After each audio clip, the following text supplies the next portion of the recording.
I want to bring in Skylar to the discussion. In fact, Candace said the number one thing I'm stuck about, Scott, is I don't know how to talk about Skylar. Everybody dances around eggshells around it, including me. I'm not sure if I should talk about him, if he should be part of the family, because obviously he's not here physically. So do you have a way to bring this in? Because we're trying to do grief work. How can we do grief work without talking about the person that led to the grief? So I say, let me show you what's called a circular question. And this was first developed by Nelson Rosenthal, and also a lot of other great therapists. But I incorporate it into FST, where I say, I realize that Skylar is not present today or has passed away. But if he were sitting with us today and looking at the stress chart, what would be the overall percentage that he would give on how stressed he is concerning the stress that you guys are feeling in the family over his death? And then I also do it with Matthias as well.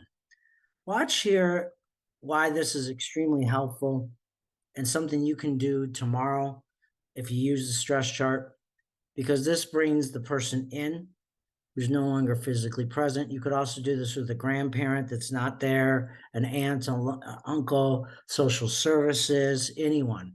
If I'm doing individual treatment with an older adolescent who I can never engage the family, or if I'm dealing with an individual adult, I can never engage the family. I can still do a stress chart and say things like, if the person that stresses you out were here, what would they say? Let's watch.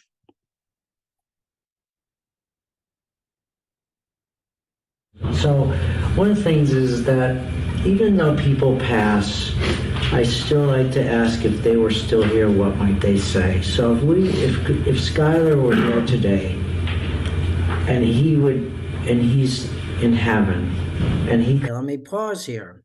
I'm not going to use the metaphor of heaven unless the family if that fits their context. Dad and mom have said very clearly, even dad has his on his shirt, can I pray for you?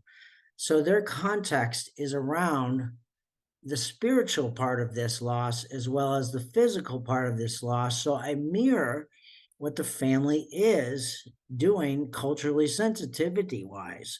I'm not going to bring this metaphor out about heaven unless the family clearly tells me that that's their context, just as an FYI.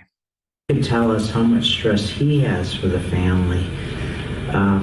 I like to ask you if you might know what he might say, and it might be concern. What do you think he might say if he were here today? Like, I'm worried or concerned. Would he be pretty high? Yeah, he very, very worried about his papa, worried about his dad, worried about the trips, worried that we were always fighting when we weren't. He was just very mild-mannered, and we're more boisterous and louder. Yeah. He worried about me. He worried about everybody. Yeah. So could I say if he were here, he would say, I feel 100% stressed, or would he be a little bit? Yeah. Probably. Yeah. Joshua, would you agree with that? Yeah. Okay. I'm going to put Skylar also to honor him.